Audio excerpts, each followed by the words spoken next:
তাই? হ্যাঁ, এই আমার এই ছোট্ট মনে কারো জায়গা হয় না। আচ্ছা ওস্তাদ, হুম। আপনি কি কাউরে ভালো লাগে? হ্যাঁ, ভালো লাগে। আপনার ভালো লাগলেই কি?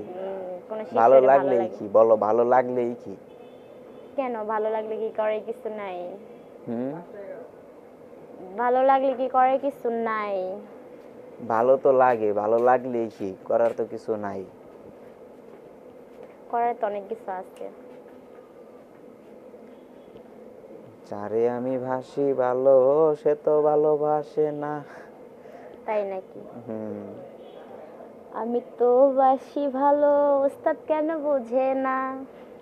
উস্তাদ ঠিকই বুঝে, কিন্তু সঠিক করে বুঝাইলেই বুঝবো। ওই একটু একটু সিগন্যাল দিলে উস্তাদ বোঝে না কিছু। তাই নাকি? উস্তাদরে ডাইরেক্ট বলতে হয় অবুঝ। হুম। আচ্ছা ওস্তাদ, হুম। যাই হোক অনেক কথা বললাম। হুম। কথা তো আসল কথা তো বলাই হলো না। কি আসল কথা? আমি চাই আমার উস্তাদ আমার প্রেমে মগ্ন হোক, আর কারো প্রেমে না। ও আচ্ছা, আমার আবার এই অভ্যাস আছে, এক নারীতে মগ্ন হওয়ার অভ্যাস আছে, কিন্তু লাভ কি? আমি এক নারীতে মগ্ন হব, সে 10 পুরুষে মগ্ন হবে। ওস্তাদ শিষ্যর, গুরু শিষ্যর ভিতরে যে ভালোবাসা প্রেমটা, এটা কখনোই 10 পুরুষে আসক্ত হবে না। বিশ্বাস করব কিভাবে?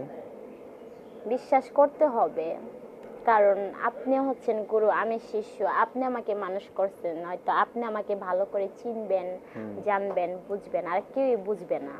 আমি তো ভালো করে চিনি, আমি তো ভালো করে জানি, তো জানলেই কি বুঝলেই কি, তারপরও অবুঝের মতো থাকতে হয়, কিছু করার নাই, কারণ বউ বিদেশ। তাই? হুম। আচ্ছা উস্তাদ, তাহলে কালকে গানে দেখা হবে, হ্যাঁ? খালি কি দেখাই হবে, কথা হবে না? কথা তো হবে গানে গানে। হুম। তারপর? তারপরে কি? তারপর কি? তারপর তুমি দেবে কিছু, আমি দেব কিছু, সেই থেকে জন্ম নেবে ছোট্ট একটি শিশু। আচ্ছা, হুম। সেটা তো অনেক পরে। অনেক পরে মানে? হুম। কেন? তুমি চাইলে আমি এই দিনকে নিয়ে যাব ওই দিনের কাছে। তাই নাকি? হুম। হ্যাঁ, ঠিক তুমি আছে। যদি চাও তাহলে সবকিছুই কাছে, তুমি যদি চাও তাহলে সবকিছুই দূরে, সবকিছুই তোমার উপর নির্ভর করে। হুম। আমার উস্তাদে যা বলতেছে, কি? আমি তো সব কিছু মানিতে সক্ষম। এটা তো আমি বিশ্বাস করি না। যাহা বলিবে তাহাই মানিবে। যাহা বলিবা সত্য বলিবা, মিথ্যা বলিবা মিথ্যা বলিবা না আমার কাছে। কখনোই মিথ্যা বলা যায় না। শিষ্য কখনো গুরুর কাছে মিথ্যা বলে না। তুমি তো মিথ্যা বলতেছো। ঠিক আছে। হুম। আচ্ছা ঠিক আছে হুম। ওস্তাদ, হুম। রাখি, হ্যাঁ? আচ্ছা, রাখি। আচ্ছা।